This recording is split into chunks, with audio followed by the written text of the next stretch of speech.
but they're around the parents close by, at least from my observation. And I can imagine if you're outside in nature, working hard all day long, you're going to pass out. Of course. You'll be like, oh, I'm going to sleep And so like much a baby. trust, you're okay. Your identity is so spread along the whole community that you're getting, the Jewish community do this really well as well. Yeah, they share responsibility to children and they like raise each other. So they have this ability to not rely on their own kind of accomplishments to determine their self-esteem. As long as the group is good, they feel good. So you spread it out, and therefore it's very difficult to have an identity crisis because it's not all about you.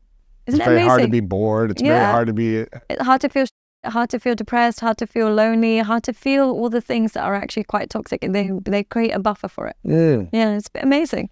Do you think, how many people in relationships do you feel like they feel alone in the relationship?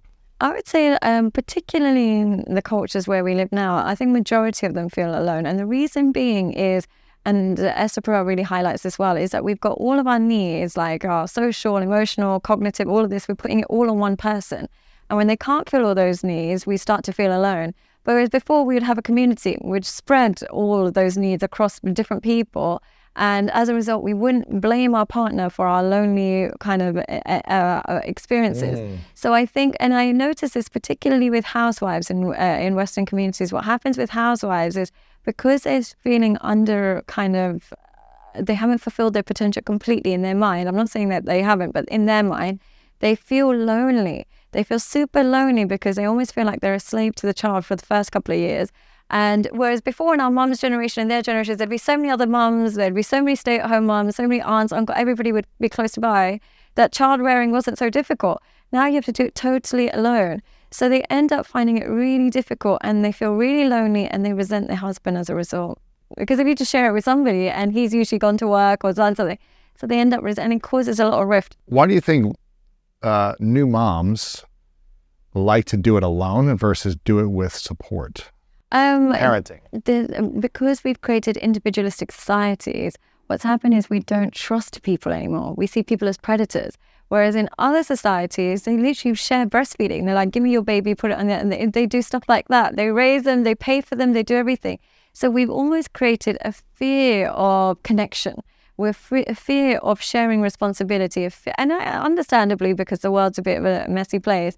So because what happens is they want to take sole responsibility, but then they're overburdened and then they're angry as a result. So it's a really tricky scenario for them. Yeah. Knowing what you know and what you've studied and what you've heard from men and women in relationships and what you've heard from moms, even though you're not a mom yet, what is it that you think you need to take responsibility for to set yourself up for healthy, conscious love with a partner, but also as a mom, so you're not resentful, you're not lonely, you're not angry at your partner? What do you think you get to work on for yourself? I think in order to be that mom that's present and able to soothe that child, you have to ensure that there are no wounds within yourself that you're going to project onto that child or require your husband to feel for you. When you've still got these unmet wounds, what will happen is you'll either mollycoddle and over kind of attach it, smother, overprotect, not allow them to experience emotion, project your fears onto them and say, oh, no, don't touch this, everything's scary. Or you will neglect one or the other. And both of them are equally damaging. You're either passing on anxiety or you're passing on avoidance and, distance. So I think until you heal those wounds, as much as you might want to be a mum, myself included, it's better to reserve it to a time where you can do that child justice, because we almost can't redo their childhood. What's the part of you that feels like there's something that I'm still holding on to? I get to heal, I get to transform, I get to process so that